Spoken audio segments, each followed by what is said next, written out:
Ladies and gentlemen, guys and girls, good evening. Welcome to another action-packed episode of Daily Degenerate Podcast and Hot Takes with TP3 collaboration. We are hot inside episode 143. Missed last week because A, I've been starting back with work, and B, like those lines last week were just impossible with all the COVID delays and all the rescheduled games. I didn't really have a great read for anything going on. All I did was release a few of my picks on action. I ended up going 5-2, but I think it was one of those I just kind of stumbled into a good record. Like I didn't have a good, accurate representation at all for those games last week. This week, honestly, I think the games are a little bit harder to handicap, but this is why we're here. We're here to make picks. We're here to guess. I am here joined in the Daily Degenerate studios by our man, TP3. Thomas, how's it going today, brother? Hey, good. It's great to be back, Cohen. And yeah, like Cohen said, last week was a difficult week. I'm not going to lie. I went 1-6 on NFL Sunday, and my only winner I had was the Dolphins, at least. So that was nice. But yeah, it was an absolutely brutal week for me, and I polished it off by getting my ass handed to me with the Bills. So, it's how it goes. Yeah, I texted Penland earlier in the week, and I said, dude, is it me or does the Bills seem like a trap and a half? And Thomas told me, he said, yes, it does seem like a trap, but I'm just not going to bet against the Bills. And you know what? I didn't either. I didn't touch the game. I would have lost had I bet on it, but that's why I didn't touch it, because it seemed like a trap. But this is a new week. Sadly, there is no Thursday night football. This is the first week that I can remember since week 17 of last year that there's no Thursday night football. Whoa. We got Georgia State versus Arkansas State tonight. I don't know what you're talking about, Yeah, Cohen. we got that great Atlantic Sun Conference football showdown. Who do you got tonight in that game, Thomas? I actually have Georgia State plus 3.5. We're about to get things back on track this week. I'm very confident in Georgia State tonight. The hometown team. Georgia State's been playing pretty good this year. Mm-hmm. But our first game that we're going to discuss is the team that ruined your Bills the other night. The Tennessee Titans are taking on, at home, the Houston Texans. Romeo Crennel got a win last week in his first start as a head coach, as the coach of the Houston Texans. But I like the Titans -3 right here to win by a field goal. I don't like the Texans to continue the winning trend. It's a good spot for a letdown, especially how they handled the Bills last week, especially being on it's a short week. But I like the overall build of the Titans a lot, and they are a team that has very little chance to lose because they're so well-rounded. What do you think? I'm not going to play anything in this one personally, but I like the Titans. I will say this, though. It is kind of a bad spot for them, with the fact they played Tuesday and they're playing again on Sunday. Super short week. Yeah, it's a super short week for them, but let's be honest. The Texans are kind of a dumpster fire. There's a reason why Bill O'Brien got fired. Deshaun Watson's a beast. They like to air the ball out, but I actually do feel pretty good about one play here, and that'd be the over. Houston's defense has been absolutely awful this season. So, I don't think they're going to be slowing down Tennessee by any means. Derrick Henry, Ryan Tannehill looked great, and having A.J. Brown back made that offense look so much more dynamic. They were able to move the ball up and down the field all game long against the Bills. I think they'll be able to do the same thing here. Also, Houston's Cornell said they want to throw deeper more often with Deshaun Watson, and he was able to get Brandon Cooks involved in that offense last week. So, I personally think there's going to be a lot of points scored in this one. I think it's to be a high-scoring game. I don't know who's going to win, but if I had to pick one, I'd go Tennessee as well. Well, and you'd like to think there's going to be a lot of points scored due to the fact that the Titans score in the red zone close to 85 or 90% of the time. Mm-hmm. It's like 87% red zone percentage for them. So you like to think there's going to be a lot of points scored. Tannehill looks great. The Titans overall look great. They're getting Derrick Henry involved early. This is like the first time that he's had a double 100 yards games in the first 6 weeks of any season that he's played in the NFL. So I personally like the Titans here. I'm with them. I probably won't play anything personally because it's a good letdown spot on a really short week, but the Titans are the team to beat them. I like the Titans a lot in this game for a pick. Next game, we got the Washington football team against the New York Giants. The Giants are favored in this game. It's going to be nerve-wracking. I'm going to go Giants -2.5. They have to get a win sometime. This is going to be one of their best spots, especially with Alex Smith probably getting the start. I don't think we've heard anything official yet, but Alex Smith is probably going to be the starter.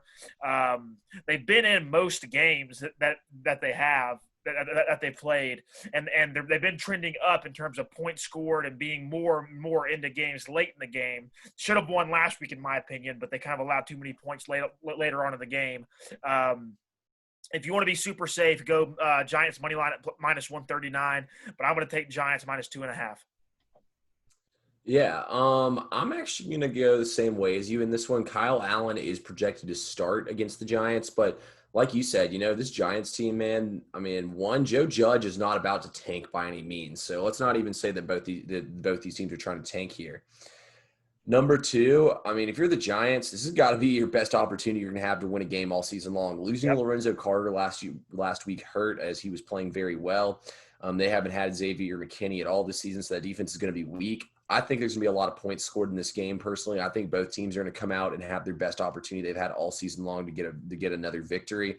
I think they're both going to want to beat each other. I think both teams move the ball up and down the field successfully on each other. I think over 43 is an easily coverable number. I'm taking the over sidewise. I would take the Giants, but I mean, I'm not going to play anything in this. I mean, this is the toilet bowl. Yes, it is. Speaking of the toilet bowl, we are going to move on to Falcons versus Vikings. These are two teams that we did not expect to be 0-5 and 1-4, but they are. Here we sit. The Falcons' new head coach is Raheem Morris. Used to be the head coach for the Tampa Bay Buccaneers. Used to be our defensive coordinator. Not that it means much. I'm going to take Vikings minus 4.5 in this one, but this is not a confident play at all. Usually, whenever we see these teams that come out with a new head coach, they try to win their first game for that new head coach a little bit more than they try to keep the old head coach around. This is an obvious trap for a team like Atlanta. I think the spread is a little bit too high. I would like for it to be around 2.5 or 3, but it's already at 4.5. Huge public money disparity, 27-73 money disparity in terms of the Vikings favored.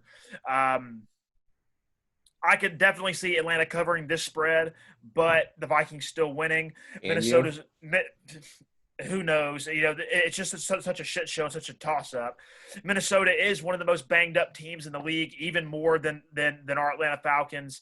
The real safe play here is Vikings money line, but if you make me take a spread, I'll take Minnesota. Cohen, who would want to take the Falcons is my honest question here. Nobody. And Nobody. To be honest with you, there's no way I could. We have so many players out right now on the defensive side of the ball. I mean, I doubt Julio Jones is going to end up playing here. I'll give you guys two more reasons why you shouldn't take the Falcons in this game. Falcons are 0-16 against the spread, not covering by 10.22 points per game average versus non-divisional opponents when they're off a loss as a favorite, in which they allowed the team to convert at least 5 third downs. They gave up 6 on Sunday to the Panthers, so that would be the spot, and they're playing the Vikings this week. Also on top of that, just saw this stat right before I hopped on the podcast, did one last little stat check. The Vikings are 10-1 against the spread before a bye week. 10-1. They're in a bye week next week. That's the spot again. I think those are two very strong reasons to play against the Falcons. I personally don't bet against my teams, so I'm not playing against the Falcons. And teams with an interim head coach after last week are now 3-8 against the spread over the last 11 times that there's been teams with their first game without their head coach. All that being said, I don't see any way you can bet on the Falcons, even though they suck. I would go with the Joes here and play with the Vikings. Yeah, we're both going to play the Vikings, but I think this is a very tough spot to be in at 4.5, right in between a touchdown and a field goal. I don't like I'm seeing it. But, fours. well, I have 4.5 on action. Let me Okay. see what my actual book says. Football, NFL. Unless it shot up. I was literally looking at it at like 3:30. I got 4 Okay. on mine. Yeah.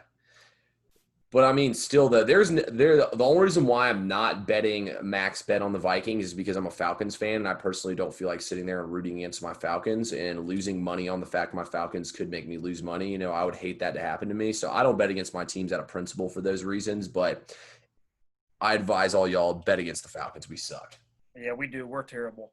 The Bears and the Panthers. This is a game that a lot of line movement opened at 3.5 on some books, and then on my book right now it's just a straight pick. On action I see -1.5, but on my book I have a pick. I'm going to go with Panthers pick right here. I think the Bears are definitely frauds. I think they're pretenders. I think if you play Among Us, they're the imposter. You can vote for them.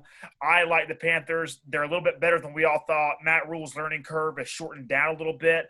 Defense hasn't been necessarily a problem like we all predicted they would be. I don't really have a really good reason for picking the Panthers, but I like them better than the Bears. I'm going to go Panthers pick.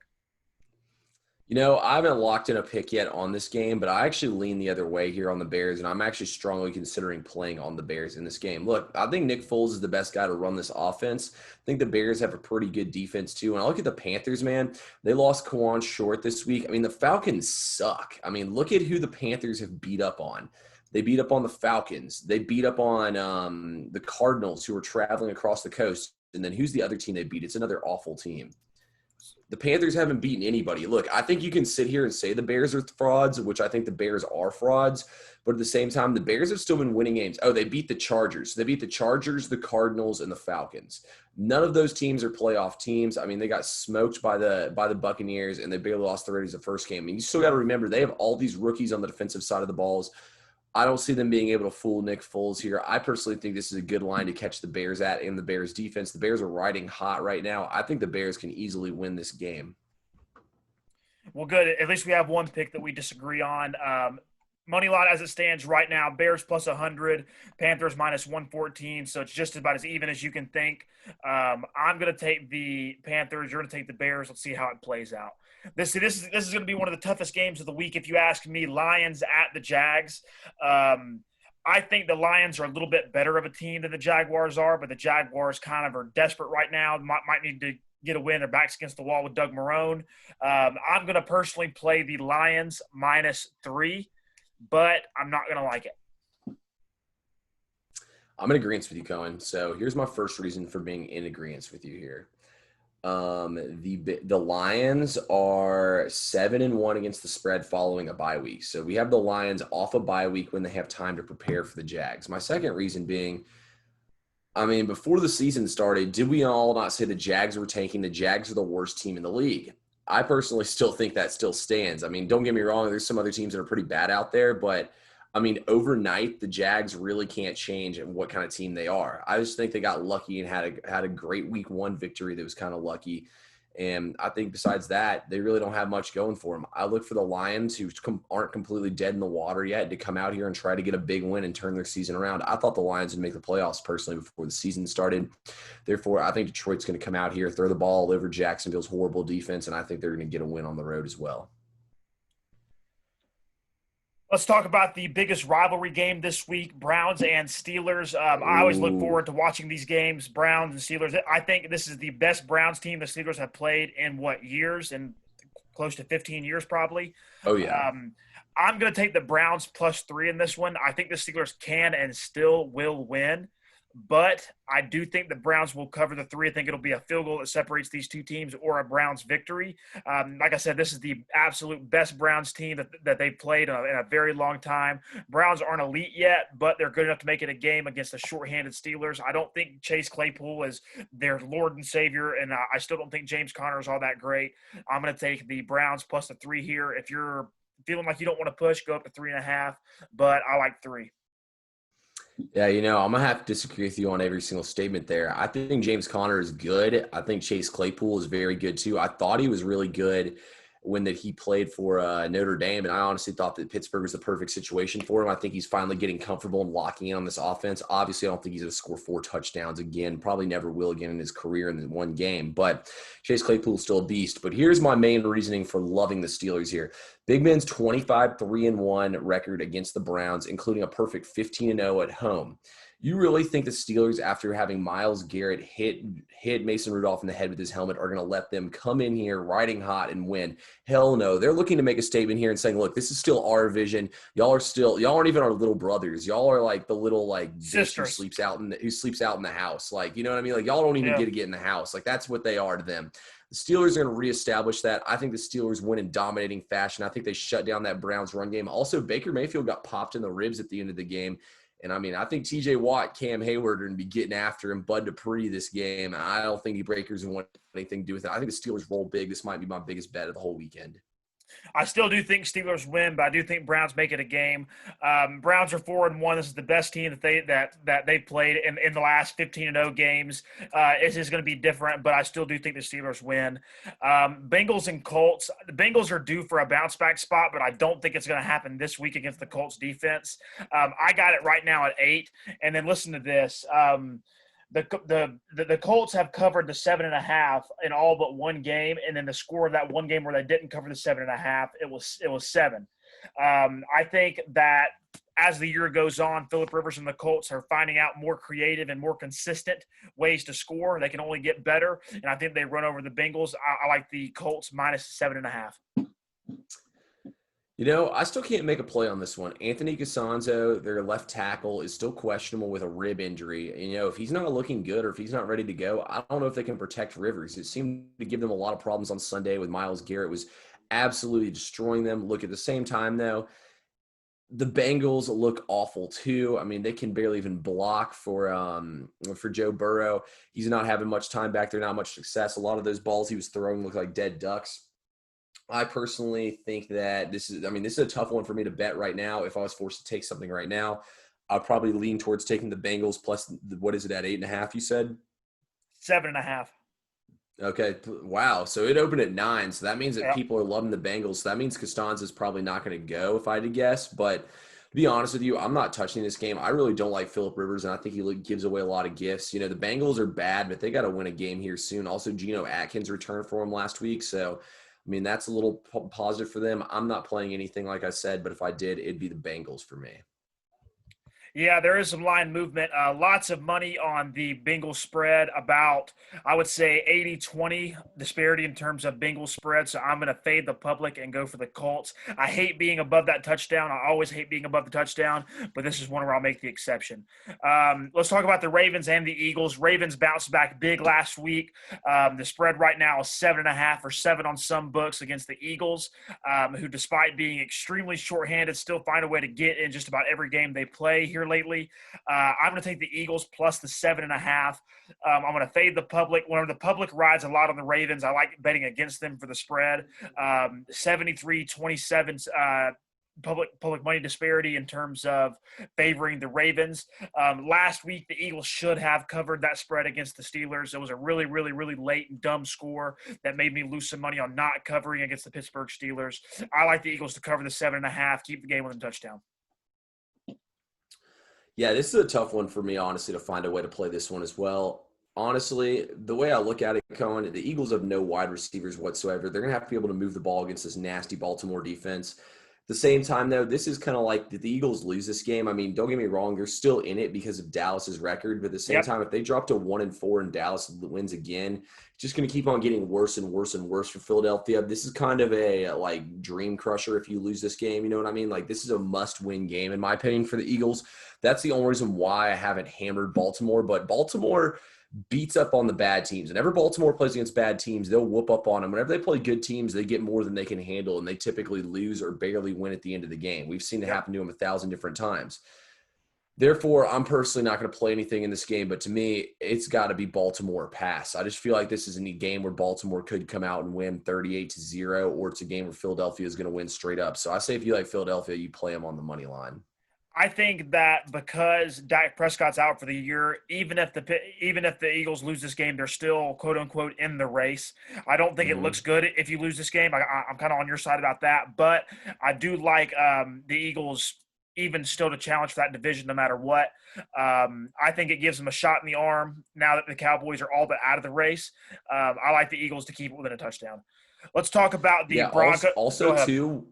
Also, too, I actually think that might be a really good bet, and I might actually have to get down on that with you because Darius Slay and Lane Johnson are both questionable. And look, I know that Fletcher Cox is going to play this week, but he keeps on. I've watched the last 2 Eagles games. He keeps on getting injured and coming off the field. If Fletcher Cox isn't on there, it just becomes a skeleton crew at that point in time. I actually think this might be a typical, Ravens slaughter fest against a bad team. Could be the case. Eagles have been playing a little bit better lately. They've been trying to cover the spread here lately. I was big on them whenever they beat the Niners with that plus 300 almost money line. And last week they should have covered that spread against the Steelers. It was just back-breaking that final score that the Steelers had. I like for them to at least keep it close, if not win this week again. Let's talk about the Broncos and the Patriots. one of my more confident plays of the week is almost a double-digit spread, and I hate to do this, but I am loving Pats minus 9.5. With the extended break, they have not played in 13 days, so almost 2 weeks of not playing a game. Bill Belichick will have the perfect game plan for Denver and their lack of talent, especially if Ripien is playing quarterback. I am loving the Patriots to stomp the Denver Broncos. That is one of my more confident plays of the week. Yeah, I actually think you're right on point with that one, Cohen. Denver's 0-5 ATS the last 5 times going to Foxborough, and they're 3-7 ATS the last 10 times against the Patriots in general. Melvin Gordon as well got in legal problems this week. They're set to make a decision on if he plays. He's going to play. They've been letting him participate. Or let me rephrase. As long as the NFL, the Shield does not suspend him from the game, he will play. Denver Broncos let him practice today, and they said that they will not pursue any additional discipline as long they're going to let the NFL handle it. Okay, that's huge because honestly, the NFL, unless it's domestic violence typically or like some sort of violence will let you play typically, maybe a 1-game suspension. I kind of doubt it. But also, too, you got to think about this. Philip Lindsay is still questionable and still a little banged up, even though he would be sharing the carries with him. Noah Fant is questionable as well. Drew Lock might play in this game. KJ Hamler's doubtful. Look, I just don't see where the offense is going to come from for Denver. We already know how beat up their defense is. No Jarrell Casey or Von Miller, which are probably their 2 best defensive players. I just really don't see anything going well for Denver here. Also, Belichick's had 2 weeks to prepare for this game. And if Jeff Driscoll plays quarterback or Brett Rypien, I mean, it's just going to get worse and worse and worse. It doesn't matter if Cam Newton plays or not. I honestly don't, like you said, I hate laying double-digit spreads, but I just don't see any way to not take New England in this one. Especially not with Billy B on 2 weeks notice. Like with this extended of a rest, Cam Newton is going to, coming off COVID, he's going to be on his Freddie Freeman type shit. Like I don't see a way where the Patriots let this one get close at all. And I don't see a way where even with Denver starters, if they do decide to play like Drew Lock and all that, I don't see a way that they even try to keep it close. One of my more confident plays of the week is Pats minus 9.5. I hate being that close to double digits and still playing it, but here we go. Next, I actually have a teaser for you here, Cohen. I think we should both hop on it. Patriots, I only do 6-point teasers personally, but do the Patriots, I think that'd take them down to what, 4.5 or 3.5 since you said they're at 9.5, and the Ravens down to 1.5. I'll go to 7 points on that one. That way I can get 2.5 and then just half a point. That way I don't get burned on a dumb field goal. That's not a bad idea either. Yeah, I'll play that with you. Nice little 2-team 7-point teaser. You'll have to lay minus 130, but I think it's worth laying right there. Sure. So this is the Daily Degenerate teaser of the week. 7-point teaser for the Ravens and Patriots. Go to half a point and then 2.5 points respectively. Next game we're going to talk about is the lowly New York Jets and the Miami Dolphins. Dolphins off an incredible win last week. Hung up how many points? Like 47, 37, 43 points last week. Hey, my only winner on Sunday was the Dolphins. Luckily, I had the Chargers on Monday, so I only won 2 games. It was the Chargers and the Dolphins. But they are 9.5-point favorite against the New York Jets, who have just recently released Le'Veon Bell for some odd reason. I don't know if they just could not find a trade partner or just didn't want to deal with the headache with the agents and all the business side of football.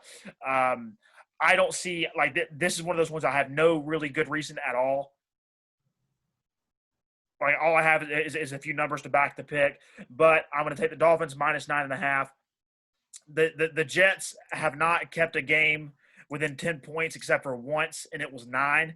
The Fins have covered 3 of their 5 games they played. I like this trend to continue as long as Adam Gase is the head coach. So the Jets are 15-6-1 ATS the last 22 times playing at Miami. Look, I don't know if the Dolphins should be a 10-point favorite over anyone. I also don't know if the Jets should even be in the National Football League at this point. But there's just no way that I'm taking the Dolphins at 10 as a 10-point favorite. And there's also no way that I'm backing the Jets. I'm not touching this game with a 10-foot pole, but if you put a gun to my head and forced me to play anything, I would take the Jets. All right, I'm taking the Jets plus 10, and I'm probably dying, but Yeah, you are, because I can't find a way to back the Jets at all. And like you said, if somebody puts a gun to our head, because we have to on this podcast, the Dolphins have covered the 3 of their 5 games against better teams than the Jets. Okay. If it was any other team than the Jets, then yeah, I would share your sentiment. But I think that the team, Adam Gase, has kind of lost the locker room, and he's kind of ruined Sam Darnold. I don't like the Jets to even score 10 points in this game, given the Dolphins' defense. I'm going to take Dolphins minus 9.5. I know it's scary. It's super scary. We hate being at 9.5 as a whole, but I'll back the Dolphins for this number. Next game we got is a really scary game to me, where the favorite has actually switched throughout the week. Packers were +3 as it opened, and now they are -1. I'm going to take the Packers -1 against the Tampa Bay Buccaneers. I'm very nervous about it because the public money disparity is with us right now, so I hate being on the big side of that money. But I'm going to have to fade Tom Brady. Tom Brady, I usually would back Tom Brady in this spot if he was still with the Patriots, coming off an embarrassing loss last week. But he's not with the Patriots anymore. Bill Belichick can't clean up his mistakes. I'm going to take the Packers -1. They look almost unbeatable. Yeah, so Cohen, I've been looking at this game a lot this week for the same reasons you said, because when I looked at this game, I thought it was a no-brainer to take the Packers. Look, Yep. I've looked at every possible reason to take Tampa Bay in this game. I just can't find a single reason. I'm going to tell you all exactly why I feel good about being a Joe in this game and not being a pro. The Packers have one of the best run offenses in the league. Tampa Bay is the best run defense, but Vita Vea, their nose tackle, arguably the best nose tackle in the whole NFL, is out. I think that is massive. He's done for the year. Yep. I think that changed your whole defense. Yeah, you have Ndamukong Suh, but you can just double team and kick him out with that massive Green Bay offensive line. Second reason here. This doesn't even include Matt LaFleur. This includes Mike McCarthy when he was there. I don't even think he's a good coach. The Packers are 9-3-2 against the spread following a bye week. There's another good stat for you.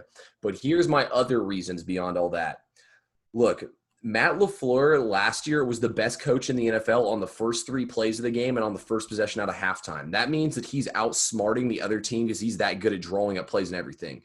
Packers are off a bye here. They've had 2 weeks here. You don't give a coach as smart as Matt LaFleur 2 weeks to come up with an offensive game plan to attack you. You don't think he can't read stats and can tell they have a good run defense.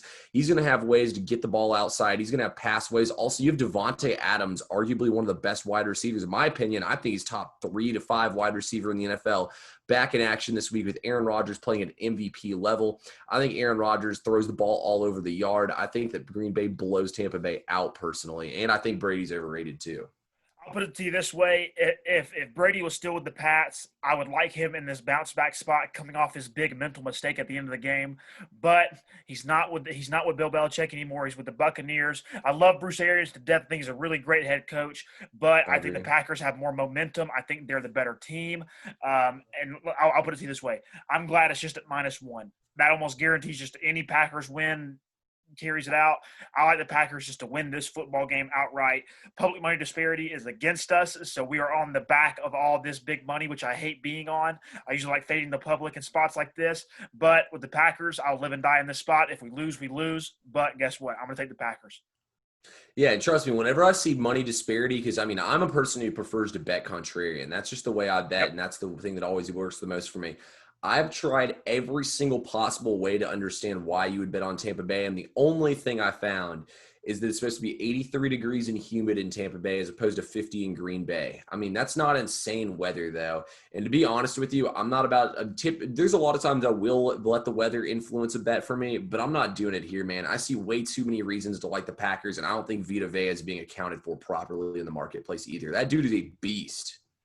Yeah, I'm on the same thing with you. And if it was some young quarterback instead of Aaron Rodgers, we could make the excuse for the weather. But it's Aaron Rodgers who's played anywhere and everywhere. I don't buy it.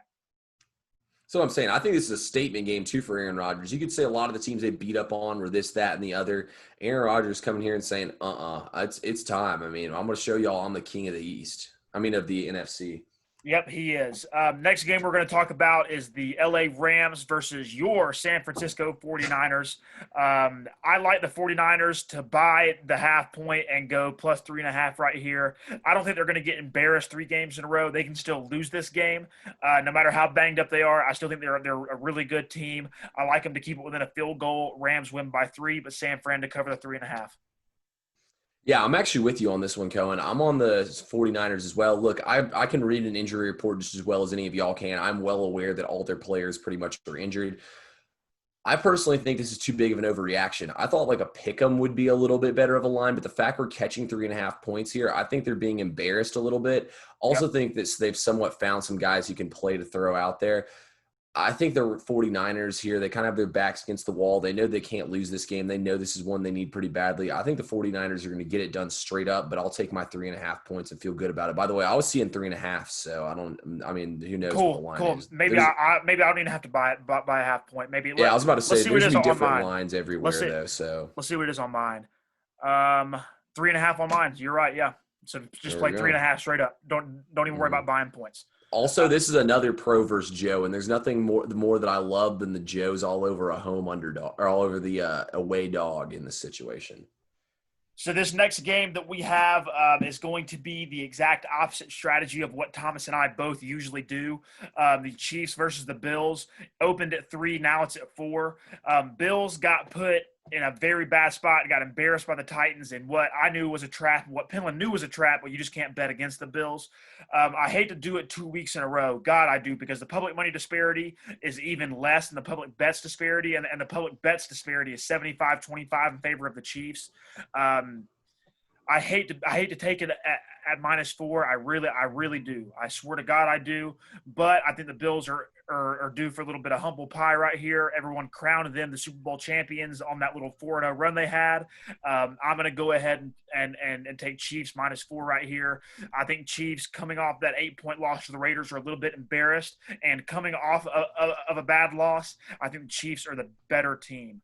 I think the Bills can really fight to make this a close game, but I think Chiefs win by a touchdown, because I think coming off of a bad loss, the Chiefs are the more scary team. They're the better team. They're the team that is more likely to embarrass the other team.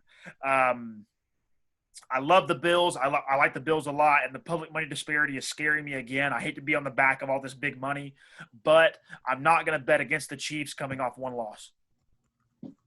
So, are the Bills letting fans in the stadium? Don't know. I haven't seen anything that says they are. Finish your point, and then I'll figure out. Yeah, so on September 20th, it says despite local efforts, Bills won't host fans at the stadium.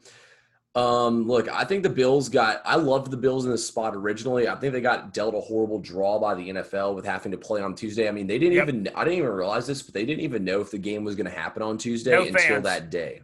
No fans. No fans Damn, as of a week ago. But they really didn't know if they were going to be able to have fans, or if they didn't know if they were going to have to play the Titans, or if they were going to be playing on Thursday night against Kansas City. That's an absolutely brutal spot to be in. I feel like the NFL kind of bent them over on this entire spot and everything. I mean, yeah, that's what I'm saying. I think it's a brutal spot here for them. I loved the Bills when I was looking ahead to this game last week. Looking at it again now, I really don't know what to do here. Kansas City's got the public all over them. Part of me wants to fade the public. There's nothing I love more than a good home dog, especially when you're as talented as Buffalo is. Let's put it this way. I need a little bit more time to marinate on this one and make up my mind. But to be honest with you, I think Bills +4 is pretty damn juicy. I mean, even though it is a horrible spot and everything for them, a team this good is a home dog, Cohen. A team this good. I mean, I think the Bills are the second best team in the whole NFL, only to that Kansas City squad. And catching 4 points at home seems awfully disrespectful to me. I don't know what to do with this one. I will say this. I know there's going to be a lot of points scored in this one. I feel confident taking the over here, or there's a prop bet where you can take for -120 the amount of touchdowns scored in this game at over under 6, which, I mean, when you look at the total's at 57. 6 touchdowns is less than that. I think that's a lock right there. Yep. Because the Bills are going to score at least 2, and the Chiefs are going to score probably 4. So there you go. Exactly. And I mean, and even if Buffalo's getting killed, they're just going to get garbage time touchdowns like we saw them move the ball against the Titans. I mean, those interceptions Josh Allen threw to ricocheted off wide receivers' hands and got intercepted. First one he threw, yep. His fault. 100%. I saw that. I truly do love the Bills. Bills are probably like my second favorite team in the NFL. I don't see, especially coming off 2 short weeks in a row, and the Chiefs caught a bad loss to a team that was far inferior to them last week. I think they're going to have the upper hand. I like Chiefs minus. I have 3.5 on my book. If I become a real pussy, I'm going to go down to 2.5 and just hope for the Kansas City field goal. But as of right now, Kansas City minus 3.5 is my play. I know this is definitely not what me and you usually do. This is what this is the spot that we really hate to be in, and we'll bet our way out of this one. But it's the Chiefs. Anybody else, I wouldn't do it, but I'm going to back the Chiefs here. The last game we're going to talk about is the Arizona Cardinals at the Dallas Cowboys on Monday night. Call me crazy, but I don't think the Cowboys can win on a fresh week without Dak, or if this defense can even contain Cliff Kingsbury and Kyler Murray. I'm going to take Cardinals -1.5. Cohen. I have one of my strongest bets of the entire week. I would say only to the Steelers, this is my next strongest play. I would say that about the Packers, but I just I don't know, part of me just never sits well going against pro money like that. I absolutely love Dallas here. And look, oh my God. Dak Prescott having that injury, I mean, yeah, that sucks and all. Andy Dalton, in my opinion, is the second best backup, if not the best backup. He probably is the best backup in the entire NFL. I think Dallas can still win with them. This is another where that Arizona is getting the most of the bets. Dallas is getting most of the money, but it's not even those reasons that I like it. I'm going to tell you exactly why. Arizona 2 weeks ago flew out to the East Coast and played at Carolina. Then they flew back to the West. Last week, they flew out to the East Coast again and played the Jets. They flew back to the West Coast again. Now they're flying back to the East Coast again to play against Dallas, and then they're going to have to fly back out west. I love Dallas with that travel situation as well. Dallas is going to be at home in Monday Night Football with fans in the stands. They're riding hot off finally getting a win. I mean, this team has won now back-to-back games in a row. Or actually, that's not back-to-back, but 2 out of their last 3 games in a row. I think Dallas comes in here riding hot. I think Dalton can get the most out of this offense. I think him and Kellen Moore will have a great game plan. I don't think Arizona's defense is that great either, and I think they're going to use their over-aggressiveness to try to rush the passer and run all over them with Ezekiel Elliott and unleash him on them. I think that Dallas rolls in this game and beats Arizona by at least a touchdown. To your point, we don't know if Chandler Jones is going to play this weekend. He would be huge to have, especially against Zeke Elliott.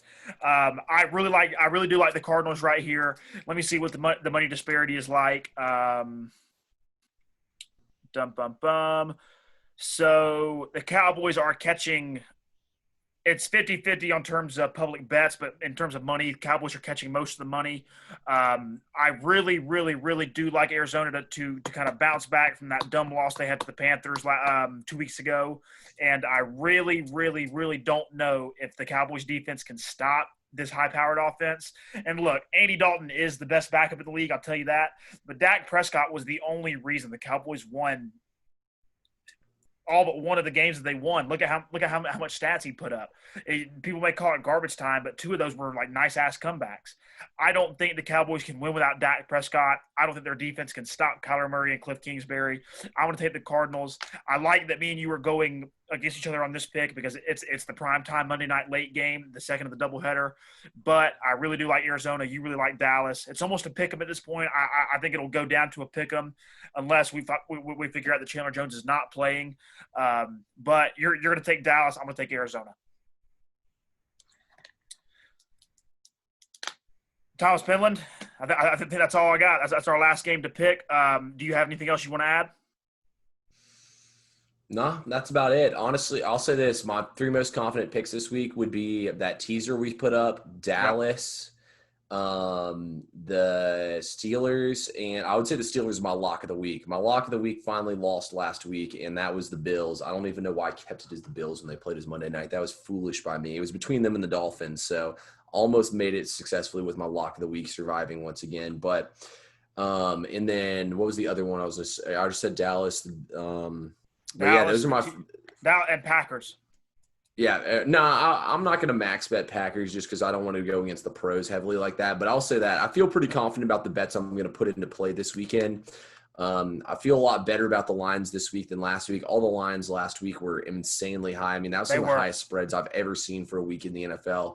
And you know, I'm a very contrarian underdog player, so came back to bite me in the ass last week. But it is what it is. I know the other one.